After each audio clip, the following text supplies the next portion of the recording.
Ya, haleluya, vi ile tua.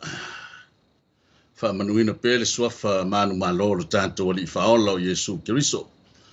Ya wa fai foi ona tanto o dia manuia le nei foi vai ngole aso ilo na lo fam lo na ngalei. Ya le o tanto tu vai mai foi i le tanto por kalame masani foi o le upu fa malosi mai le manai o le manavo ngalwenga. Ya fai foi ona fa malsi au foi ya te tatou. Ya wa ye manatu ya walu foi laso. Walu foi laso. Ya wala ngona foi vai o le tino. Ya foi tatudunga. Ya tawa foi no vai to balenganga. Ya sina upu to fanga ile nganga. Ya ole la ngona na wale la mana wa matino. Ya sautino ya tau sabi leivisi. Le ase meta se tau maftanga o tapina ina fanga tino. Ya ai o tapina ina foi tatu manai o manavo ngalwenga. Ya fanga yo tanto nganga matoi fa malus au ya te tanto. Ya ile nei lava no taua o te fa tarfat ile sunga i fa fenga mo lantu fatua fa felo ya te fo ile la silasi le tato atu no o fa na mo wala no e fa fonga mai ai ya o te fa tarfat fa felo ya tu ile swafa manu malo Yesu Kiriso ia le tua o lo fa peo na mawulu ngo pela na tausinga ya te tato i me umo lo fa peo na tanto fenopia ya ile aso male aso ya analese no yova ya nele mafai ona mo e tatou le nei fo ia no matango fi ia o tatou tapa ia fo lungo o pau ngalo le ea lungo o tatou ala antala val nei ia o le Global Kingdom TV channel ia o lo mo le toi ya o upu fa malosi mai le fionga ia le tatou li ia le nei la tai ia o le fa status talo ya mateta to proclame ia o tatou fa solo tu le ni fo yo vaenga o tapenaina ya wal tanto savali nei fiaf hallelujah tato talo e tu tama le alo malenganga ia ma tau fa fo ile nganga o le fa tai le nganga o le fa manu ma le fa ne tanga i lawo fio fa tai tama wa tai mai lo mato wola ia o mato o lia manu ia le nei fo i vaenga le aso fa tai la puipuinga ma la leonga fa tai ma fa tanga lo nganga pa ia Faftai au fa manyanga fa soa in tonu na yo mato ainga. Faftai lau au angelu lo mato tua lo leo i mato i me uma lo mato feo ai. O ngā luenga me se fo ina i whanau ia o onga. Vi ia la o fio lo mato tua e o ia ina whawhaingo fie le ba ai o mata. Ia lo lama lava le fili maliti a polo le ali i le peti lo mato ola. Ia lo lofa lava o lo whapea ona leo ina i mato. Ia leo o mato o lia manuia mai ai le ne fo i vaenga le fiafi. Ia o tapena ina fo ila o ona le atua ia wale se upu wha malosi mai ni manai o manavo ngā luenga i le nei fo ia fiafi talo ia te oelo mātou tua o fitia lo tangata whatau waa i le mana o lo nganga pa ia wha peo na whanga ngana ina lo ngutu a mise fo ia lo tangata le ali ie ia alo mane mana lau sa vali le nei fiafi ia wha peo na wha malosi ia peo mātou nganga au ona ia te oe wa mātou te iloa le ali ie ia e leo toe ma mao le atua lo fio whaarua mai ai ala vai ate matou na matou fai pea ia le vala au e vala wina ai matou ia o matou ia le nei o langa o umo nei tofi matou yo matou tofi matiu teses matou te au ona ai la o fio talo ia te oita ma ia fatasi mai le nei fia le maftanga lilo lo nganga pa ia fatasi tu fo ile tu i lau fanau le amau le no e fa fonga mai ai fa wina la lato fa longo le nei fia fitama ia vi ia la o fio i fa va no Yesu Kiriso lo i faola lo no swafa o talo to ine amen ia vi ia le praise the Lord ya la fa na solo tato proclame ma na yo mandavo ngal benga se fa talo fa tu da fa ngal benga ya te la to le na wa mai ngal benga les ya wa na solo tu fo i fa ngal benga ya wa mai farfainga benga nga ia tu ainga yo nisi fo yo na wa fato anga solo ya matanga benga ya ele tali tonuma ya tanto o tangata fato tu ele se meta tu te pole paule nganga ya tato wo mole fato tu ile yo ya lavana te leo so se meta tu te ala matata to proclame ni tato pese leo mai tato talo ya fashina pese tato wanga ia tu fo ila ile nei vai tau le fam na tuina ole fautanga yes ale tua na tuina mai ai lona lo pele o Yesu Kiriso ia ona tato to ma na tu pe yai e wila va wale o to yai Yesu to ngau ya e lo tato fa mana tuina ya lo na maliu ma lo tu manu malo ya asili ai ya ole lo fa tu no le tua na fio ma yai Yesu Kristo ki pesela ole ma na la fo ina wa faile ma tu manu hallelujah.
Yoi, ya ole maa tu le manu ole maa na lafo ina le tufunga faufale. Ya wala bea maa tu le manu o picho. Ya vi yele tu after isi tu ma fale nganga ya mayava oka mayava yele sa ya tu ina upole ne pes. Yele tu ai si tato savali valia tu sina upu mai fionga pa ia leli. Fai fo isi upu fa malo si mo tato le nefia. Ai fata lo fa pitole ne fia te la to lo fa pe ona mo ma yo tino La tau ia ele mwhai ora misi le lantou ki mai o le latou Facebook, ia por YouTube, taimi o tatou por kalame, ia whaatala whaatu ia te utou le ne fiafi.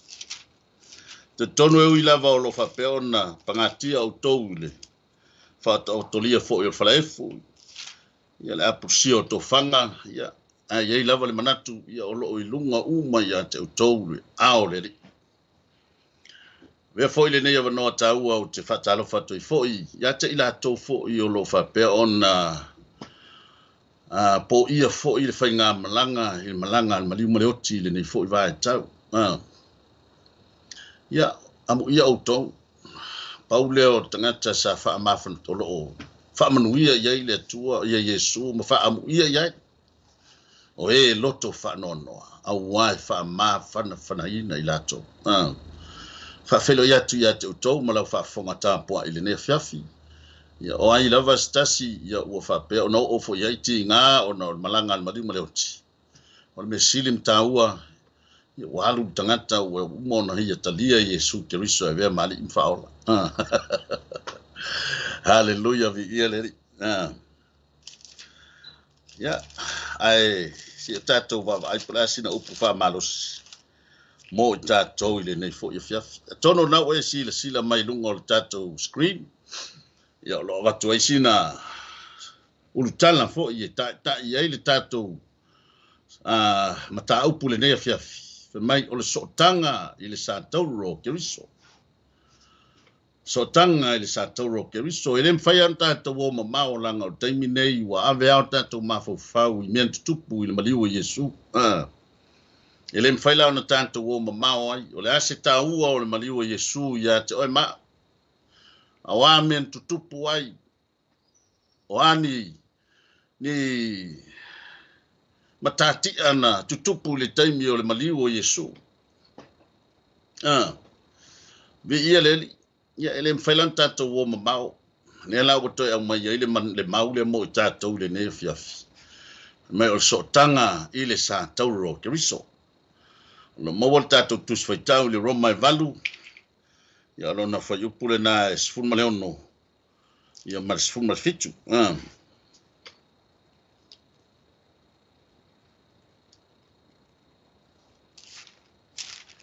Aleluia.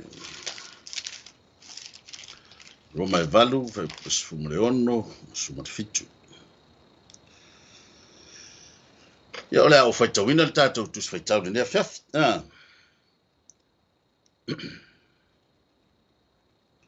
O loo mon mau mai le lava nganga i o tātou nganga, o whanau i tātou o le atua.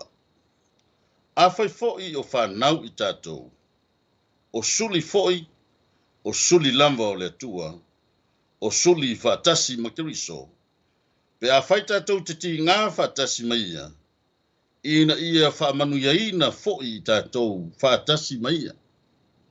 Hallelujah. Vi ia le atua. Toi fai tau tasia. Na ngai ei nisi o nai whaafonga mai tonu o tamale ia ele o veltus pa ia.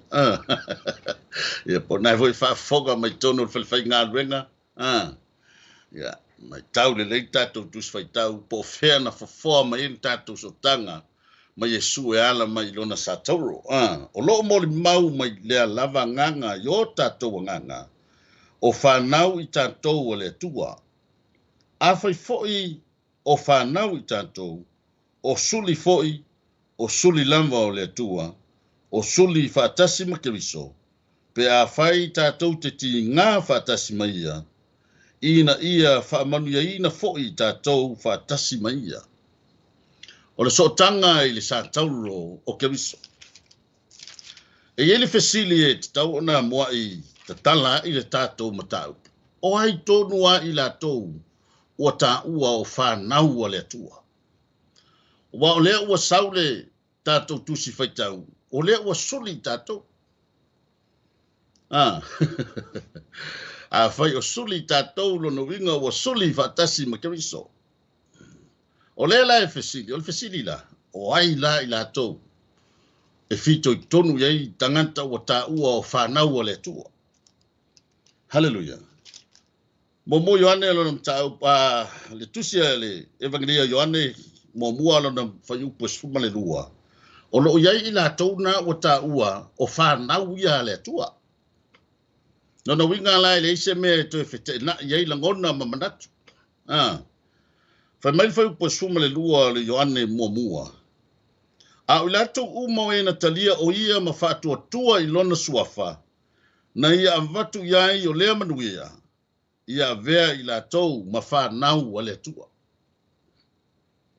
fa mai o ila to uma na talia o ia ma fa tua I lona suafa na ia avatu yai o le manuia ia vea ila tou ma fa nau ale tua o le fesili lea o ai ila tou o ai tonu ila tou e ta ua o fa nau ale tua ia ila tou dana o tali me le fa upasfuma tua o ila tou o e o talia Yesu Keriso e avea maliki mafaola o ila tou o fatua tua I lona suafa Yesu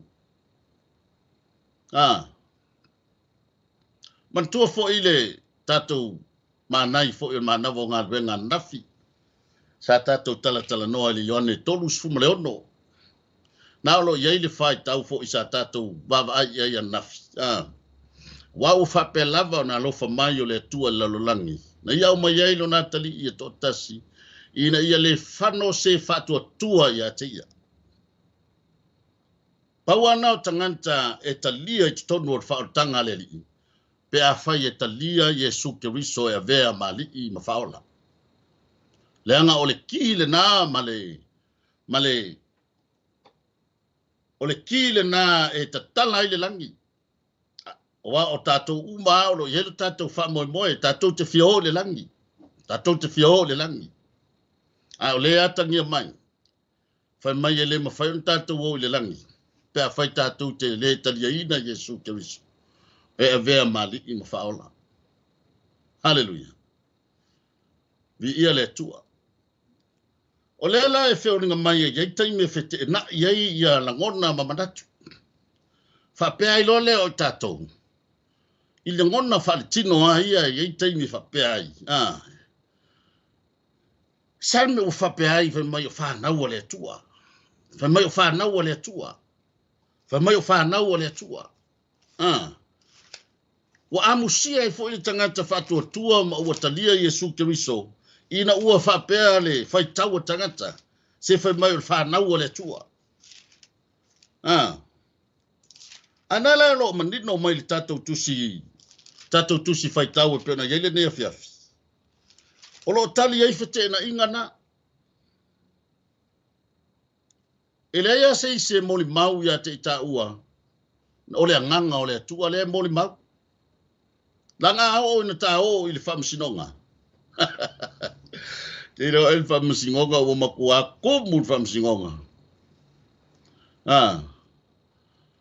tu mu famsinonga o fai famsinonga o suli se le ai so le ko kere kau swafa o menga ba matou a fai foi la su tatou se ma mai so le oyo se suli o le ko so le ele oyo se suli o Keriso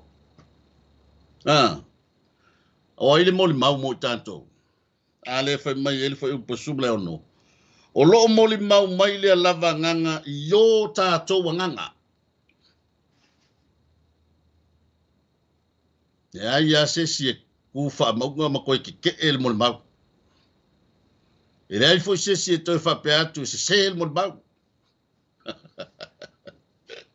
hallelujah ele ya foi se fa ya tu wala gi mol mau pe yo bele tu po ne le vesi tu la ngo fam sno nga sa mo fa me wala lava mol mau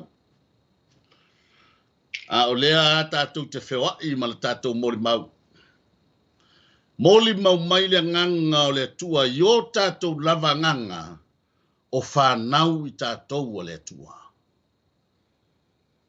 Ona yei leo nei mana tuna tunga manai vaenga te tau foi ona tatou toi vava ai yei.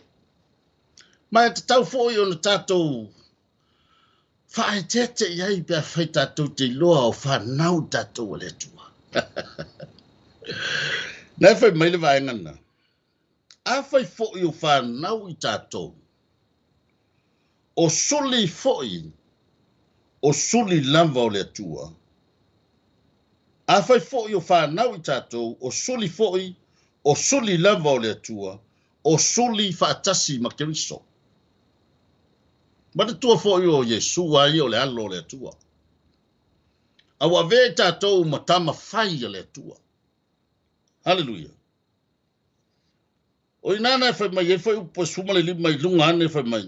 A wawa outou le maua le nganga o le polonga e toi fefe ai a ua outou maua le nganga o tama fai. Tou te wala awa tuai, ava le tamai. Hallelujah. E leo toi polonga i ta ua. E leo toi iai ta ua i le laina o le polonga. Wa umona fasa o loto i ta ua Yesu ke riso e wala mai lono tino mana toto. E wala mai lana whaoltanga ina ua ta lia o ia e vea mali i ma whaola. I lo o le au tūle nā o le pese le esa o pese tua i le tala ina o le tātou porkalame. O le maa o tu la fo ina le tufunga faufale. Le maa le lena tu la fo ina i utaia. Tu la fo ina i Israelu. Na tala noa mai ele perfeta o Isaia. Pe mai o le maa e tau te vai. Pap o le maa e tau sua iai male. Papa e tau te vai. O tu la fo i ele au vai ngai ele maa. Hallelujah. E fe mai wa avea le maa lea.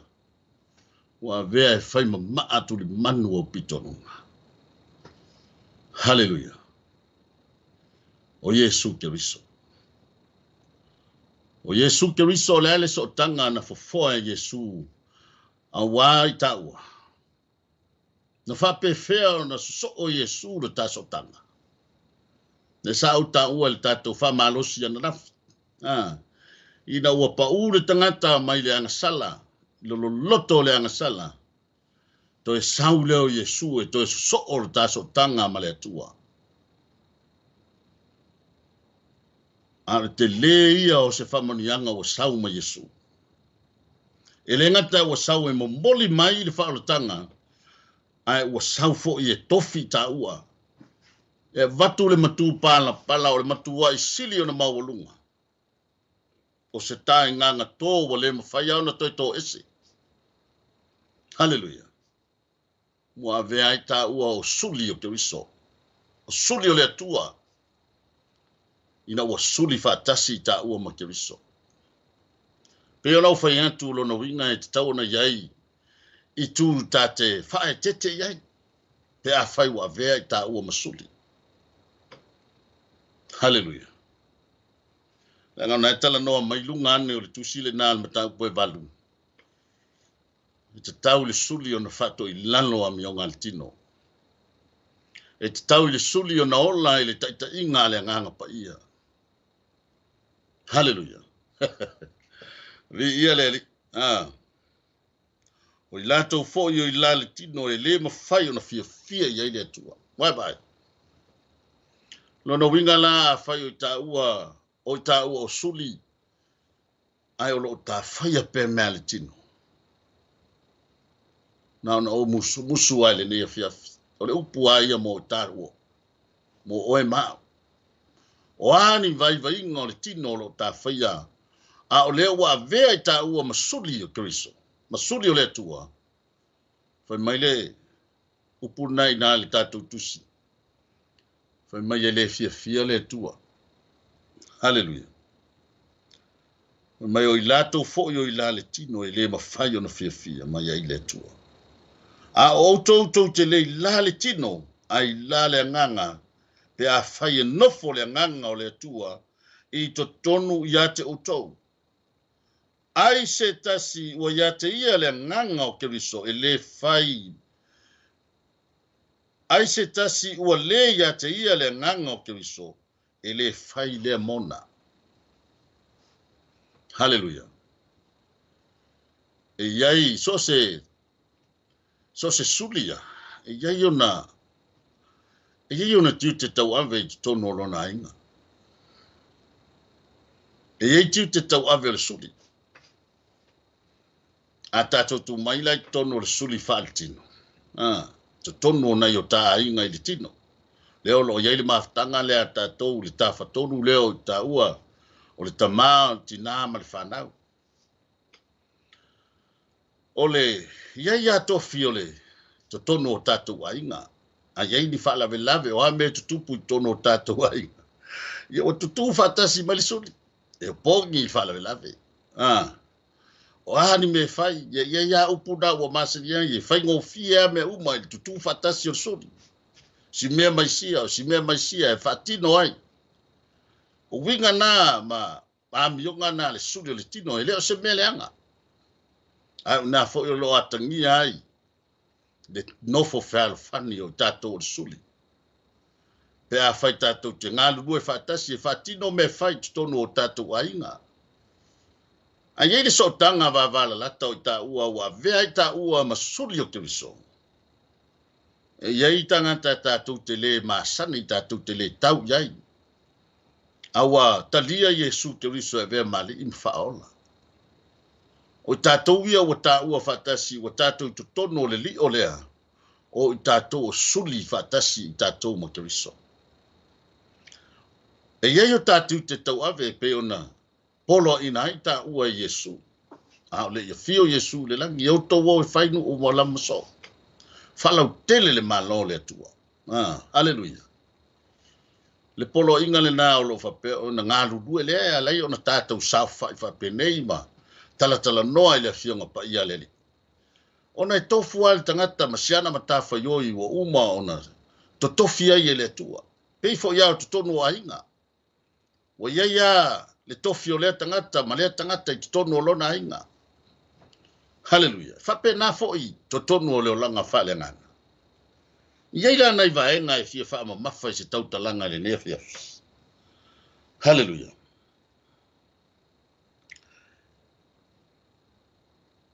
Suli whatasi ma kemiso. Pe a whai o le vaenga mo mua e fia wha mafa.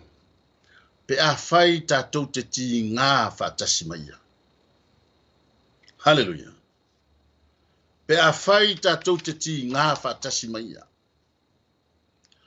Lona winga o lea vea o tā ua masuli e leo se mea ha tāte nofo ma tā whao ma tā ai le aso ma le aso. O lea vea o tā ua masuli o lo iailo tātiu te tau ave. E tate whaafisanga i ma whaafitauli. O mai lei ese, o whao so songa. O me lu tau ai lo ta ola fatu tua i le. Haleluia. Ha nei vaenga na o lo fa pe ona. Au mai ele ti mai ale tato upu fola i le nefia. A fai o tato suli. Lona winga e te tau na tato ti ngā whatasi mo Keriso. Na fai mai ele fai upu e lua o le tuse Jakopo mo mua lona fai upu e lua. O usoe i o tau manatu o le mea e fia tele ai. Pe a maua o tau i tofo tofonga ese. Ina ua o tau i loa o le tofo ina o lo o tau whatuatua e tupu ai le onsai. O lui tauna pe a whapea e whaafsanga i le tangata le ua vea o le suli o Keriso e whaafsanga i a malu tau. Lona winga i le ola sama noa au noa mani whaafitauli. E whaafsanga i malu tau. E iei lui tau e marosi ai. A iei fo i lui tau e whainga tātele i a te tā ua no te. Haleluia. Ai nā leo lo o ngani mai ele tātou tusi whaitau ma le tātou sa vali le nei tu lafiafi. A whai o tā ua o suli e awa o na tāti ngā whatasi ma Keriso. Haleluia. I whai mai le tusi nā Roma i lonu tāu pe 5. Haleluia. Roma lonu tāu pe 5 lonu whai upo e 3 ma le whai upo e 5. Ma nei a fo ina i whai whamalosi nā lo au mai e ina. Ele ngata fo i lea, a ua tātou mita fo i popo ngā. Ina ua tātou i loa o le popo ngā e tupu ai le ono sai. O le ono sa e tupu ai le mautinoa. O le mautinoa e tupu ai le whamoe moe. O le whamoe moe fo i e le mai. A wā ua whamalingi mai le alofa o le atua. I o tātou loto o le anganga pa ia ua fo ina mai i a te tātou. O le mea pito i sili au na māneia i le vaenga lea. E ui e na tātou tinga. Ai o loto loto i lava le anganga o le atua i tutonu o nei tinga. Langa fo ila lailo e le atua, lailo e sila fia e le atua. E le mawhai e tātou o na tau ave, tau tasi ngā ruenga. Ai o lo sa ili mai le atua i lo tau la fatu atua. O lo sa ili mai le atua i lo tau la onu sai. Awa ai sea, le anga i le wha moe le ilu matu. E le wha moe le ilu matu o le o langa whainga tā, ma le o langa pōpua ngā tia le tātou te iai. Ai a whaila e to i lalo ai tāua. I o lona winga o le a misi lo tāwanoa. Ai le mafo anga le na la i ona le tu ua e le tua i tā ua e tate tutu na o tā ua i ti ngā ma whawhi tā uli. O lo toilo na nganga i nei whawhi tā uli uma. Hallelujah. Nanga la sila fia le tua tate le mawhaia se mea. Pe au noa ma le whata si mai o lona nganga ia te tā ua. Vi ia le li. O winga la o le peo na mori atu sa vali. O le suli e le whapea o le a whaita ua masuli o na tata whao i lea ma taewa le lau whao malu. E tatau o na ui ta ua i popo ngā. Pe fo o na ui ke riso. Hallelujah. Na ui ane ia Yesu ke riso i popo ngā. Langa o le mea nā nai whai mai ai. A whai e suli tato. Lono winga o suli whatasi mo ke riso. Lono winga te tau na ti ngā whatasi fo i ta ua mo ke riso. Hallelujah. Tu se li yone sulu ono lonu ta upo alona whai upo suma tonu. Tonu tonu. Hallelujah. Wa whai atu nei me ia te utou. Ina ia outou maua le manuia ia te au. E maua fo i outou e le puapua ngā i le lalolangi. A ia outou loto tele. Wa o manu malo i le lalolangi. Hallelujah. I lalo ane a o le vaenga le nānai whai mai e te tau na ti ngā whatasi ta ua ma ke riso. Ai whai umai whai upu whai mai ina ia whaamanu ia ina whaatasi ta ua mai. Hallelujah. Mai ina ia whaamanu ia ina whaatasi ta ua mai. Vi ia leli. Pea on whai antu le nei a whiawhi e le tu au noa ina i ta ua e le atua. O le tuina mai o tātou whi matute tā te ngā rue ai. Ma vea ai tā ua o suli o ua tā iai tu tonu le ainga o le atua ina ua o tāta lia Yesu ke riso e vea mali ima whaola. Ia ona tu mai lo le ia te tā ua o tā matawhai oi e te tau na tā whaia. Ma o tā ua tofi, ma o tā ua tute. Lo inga tā te ui popo ngā. Tā te ui whawhita uli. I le whaingo fie lale tā sāwalinga. E ui lava oro iai le manuia le i tua atu. Nā pe ona whai mai ele whai upune nai. E sfurma le valu o le tusi le a roma e valu. A wao o manatu e le te tau ona whātu saina le ti ngā i nei ona pō. Male manuia anta li e whaali mai i a te i tātou. No winga la o nei ti ngā tātou te iai. Tofo ina o lo tā whātua tua. Sa ili mai ne tua lo tā ono sai. Nai to e tali mai ale apostolo i nā whai mai e le whātusa tusa ina. Ia ti ngā nai tā te whasai ngai ma popo ngā nai tā te whasai ngai. I le manuia ta li pe a whaali mai o ia. O me le sili o na mana i ai. Anga o le ala i le pule o le tautua. no ringa e te tau na tau i e whai o tau langa tau tua i te tono o le. Ngā luenga, tono o le tā iai te tono le ainga o le atua. I le mawhai o na tau i le pule po le tau fo i le ola e whaavau. O le meo loo ai i la tau sa ti ngā i le ngā luenga. I le mawhai o na tā nofo tupu fo i whaatasi mai ia. Pe a whaita te le hui ti ngā mawhai ngā tā o le ngā luenga. E tele fita, e tele popo ngā e whitai i mai tātou. E a whai tātou te whawai vai. I olo no winga e. I eile whanono ngai. E le leia le maua mai o lea o una e a. A o loo whapeo na whai. E le leia le sau o le wala au. Taimi wala au mai eile atua. Le suli lea o te tau na e sau. Ia ona tau atu lea o lo whapea ona tā whai e tusa. Male fina ngalo le atua. Pi ia le li. O pulu apo poai. Tātou mata upu fo i le nea fiafi. Ia oni lapata inga. Mu ta ua tate. Oni ngalo ta iai te tono le ainga o le atua. Ina ua tata dia Yesu Keriso e vea mali in whaola. Ia o le tāmata whaioi. O le tātau longolongo o le awhionga pa ia le atua. O le tātau longolongo ma whalau tele. Le malo le atua i lalo langi le nei o lo tā iai. Leo wa sawa Yesu mai le langi. Sau se ito so o le tā. So o tanga ma le atua. Na lusi ma ua misi le tā so tanga. Ona o le anga sala ina ua pa uri tangata.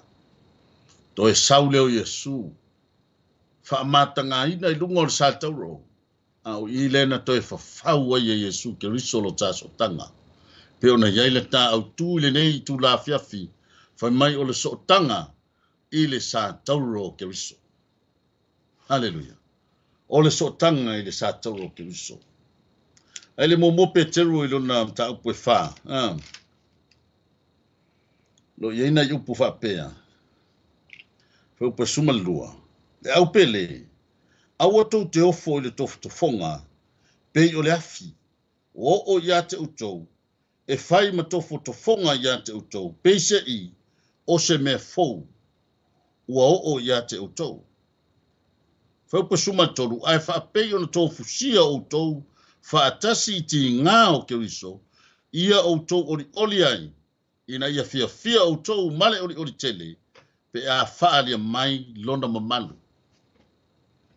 Li ia leli, nau ta inga o tangata o una mal tangata Kerisiano, mal tangata o talia Yesu Keriso, e vea mali im whaola i lona soifua. O fia iai whaatasi mamalu o leli. Tau te fia Oli fatasi maia. Ili mamalu o uma ona tape na ina. Iei taimi e. Upulanga ina ai tātou. Iei taimi e tongi mai iei whamatalanga e le mawhai a ona tātou lavatia. Ili whaingata ona tātou ono sa ia. Iei taimi e tusi ei le lima o le tangata i tātou tautua ma le tātou ola o auna i leli. En foi mai foi po suma le fa tu si le Jacopo. A fai u pulanga ina o tou ona o le suafa o Keriso. A mu ia o tou. A wa o lo tu mau ya te o tou le nganga ma mandu le tua. O lo fai o ia i la tou. A ua vi ia e o tou. Hallelujah. Vi ia le. Dango sapo le maana e tongi atu. E ui ai le whai ngofia na sapo. A tango e sapo le maa le na. Le maa o ti ngā ma toftofonga. Whai upu mai tangata ia te tātou. Ia mea kako ke malo a soo i lungo nei Facebook ale. Kako voi whai tātou mea o ngā. Sili atu lea o ngā o le taimi lea. Lea ta te tala noa ai le fionga pa ia le tua. Nei lo le taimi o lo fa pe ona fa halu i mea i lea o ngale nei o langa. Te anga e toi fa masino ina ai ta ua pe na whailo ta tute. Tu pe la le tangata i e tongi maila na maa. Au ta ua ia o e o ta ua o suli o keriso. Suli o le tua.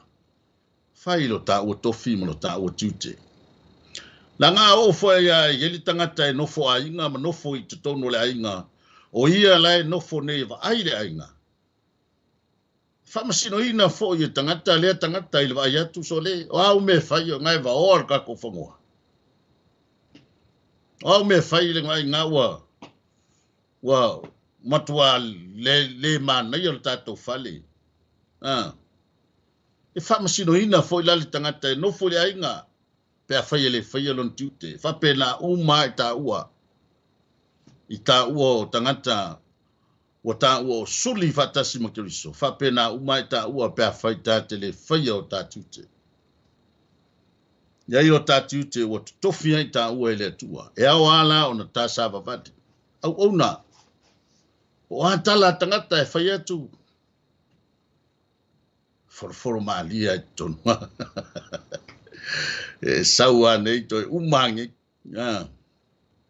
Tanga isia lenga o le control le nganga o le tua le tonu ya te taua. Po le ale ona. Le ale whaingata. E toi so lofa i le nganga o le tonu ya te taua. Vi ia le tua. Vi ia le. Leo no winga la o ta tofi mo ta tute.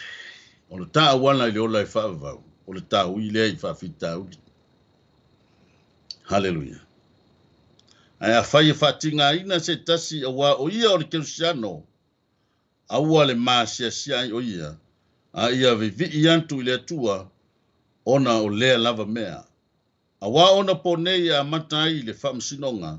I le ainga o le atua. A whai fo i e mua ia i tātou. Pese a le ngā taanga o le whalongo ngata. O e whalongo ngata i le tala le leia le atua. Pe a whai fo i e toe ina le mawhai o na whaola ina o le ame o tonu. Po i whea e tūma iai o le wha le matau ma le angasala. O le nei o i lātou ua tinga ina e tusa ma le whina ngalo le atua. Ia tātou tu ina atu ma le ame o le lei. O lātou lava ola i le na whaia mea uma. O ia e whamaoni. E vai oi. Ia se me o misi mai le whionga pa ia le atu. A whaila o le ma whaia le tangata me o tonu o na tau whamamau o na vai o na whawhitauri. Ia la whawhela na tangata wha le ma tau. O whela o le atu o le tangata wha le ma tau. Hallelujah. O se upulapa la patai. Se upu te mai, ma se upu e toi whangu ai ta ua o tangata keusiano, o ta ua o tangata o lo ta tinga ina i le tua malona whina ngalo. Ia nā ua, lapata ina i ta ua. Ta te ui whawhita uli, ta te ui tinga. E whai maili whai unga o le tātou ma tā upu, ma tātou tusi whai tauri. Roma e walu lona whai upu sumale ono, ma sumale fitu. Whai maili whai unga o le whai upu na sumale fitu. Ina ia whaamanu ia ina whaatasi tātou mai. O le tini le nā. O le tini le nā male au tū male ngā taanga o me uma. Tā te fia iai whaatasi male tua i lona mamalu mai Jesu Kristo. Hallelujah. Iei la taimi e ti ngā ili ngā luenga. Iei taimi e tongi mai iei tā ua i maa. Ma so na lafo mai upo tangata. Ma whai mai tala tangata. Mai Jesu o ia manu maloa i nā ti ngā uma. Ai paua o le tā me whai o le tā lava papale maono sai. Olo le fua. Tātou vavaia i le atua. I le na o tātou o lo tauru ngā luenga. Lo tātou au whaatasi ma le atua. A whai au tātou ma le atua. O ai la se wha sanga tau mai a te tātou. Pa tā manu malo. Ona o Yesu. Me ele o le tātou puna ni tu la fiafi. E le whaingo fia le tātou sāwalinga. Ai ala ona tātou manu malo. Ia ona o le mau o le tā whatua tua i le tua. Tātou pesele ai whai. O le tātou klame ne fiafi. Ai malo le whafonga mai.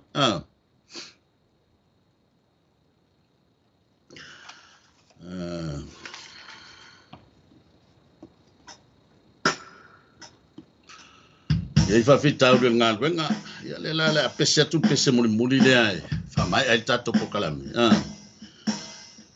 mai o taimi pe ya tangi taimi pe ya musu nanga la ngona na le o nanga o la ngona na le o nanga e taimi ta telefia ya la ngale tu e taimi ta telefia au nai a fe mai upo pese le la pese ai no au mai lo nanga o nai mo wa ta malos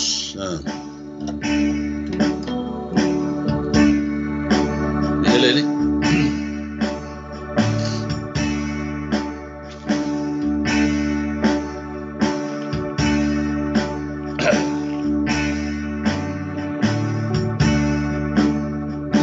le pese na tu se to ma fa nana sona ya ba o kama ya le la fai bota to kalambe le ne fa ya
Tai tele lava ia te uto umana. Fa peona fa fonga mai tato po kalame. Fa vanoa lava lo taimi ma. Ki mai lau Facebook ia po lau YouTube foi. Ia fa fe tai tele lava. Fa fe tai mo lau komeni foi. Ia ua fa malu si au foi tato po kalame. Ia fa malu luatu. Ia ule isi taimi ia fai tau ato ia kako comments na. Ia eo lo sila lava le tua i lau. Fape mai, manuia el porkalame, manuia el fasoa, tasi le tua maoe, ia ele o pongi sai si le fanga le tua, le taimi na e faalu ma se kone na e taipa ilalo lau komeni, o lau le na lango le momoli ino le savali le tua le nefiaf, ia lela o fai wina manuia le tato porkalame, ia o le atu le nganga faaftai, manai o le manavo ngalwenga le ni foi tu la fiafi, ia faaftai tele. Moli lo faanga ia te utowo lo fape o na fata o tolia le falaifu tonu mota malawa, tonu fo i o fale mai po mota ngase, ia o fea lava o lo fape o na e faafonga mai ai a o lo o iai ni ti ngai lo tino le nea fiafi. Ia le mana o le swafo Yesu te riso fa malo lo ia te utowo. Ma se fo i utowo lo fape o na maua fo i tulanga o fa noanga o non malanga maliu maleoti. Ia le fa mafananga le tua o afo ini fa fitauli o ani mafatianga o fe ngai ma utou o lo fa pe ona fa fonga mai le ne fiafi tono le kale sia tono fa fainga lwena tono ainga ia le o tato fa longo fa tasi le upo le tua le ne fiafi ia e tato te uia i fainga ta ma fa fitauli ia wone ia fia i tono le ainga ono na fa fitauli o fe ti so na fa ia i fu le lo matua ono ti nga o loto no tulanga o fafita o le ngalwenga ile yo la si lo la tofo mai le tua ma sa ili mai lo ta fa to tua sa ili mai lo ta o no sai ya petate la va tatali ma fa ma lava papale tulanga o fafita o le top wa ya le ne fia fia le fa i ta to po kala me se talo ya ta to fa to fa le ne fia lo ma to mai le langi fa tele ai ma tangri lo nganga pa ia Faftaita mai le faunga lau fio. Ia ngona le fatova al tangata ia umfai na utotala. Ona le mafuta mai o lo nganga pa ia tati to lua le ne fiafi. Talo ia te oelo manto tua ia alu ma le mana la upu. Ia o lava le ia i so se tulu ingon lalo langi o feo awo ti ele nei savani. Ia la ngona e so se tangata e falongo le ia. Le matautia o lau fionga pa ia le tua mo i mato.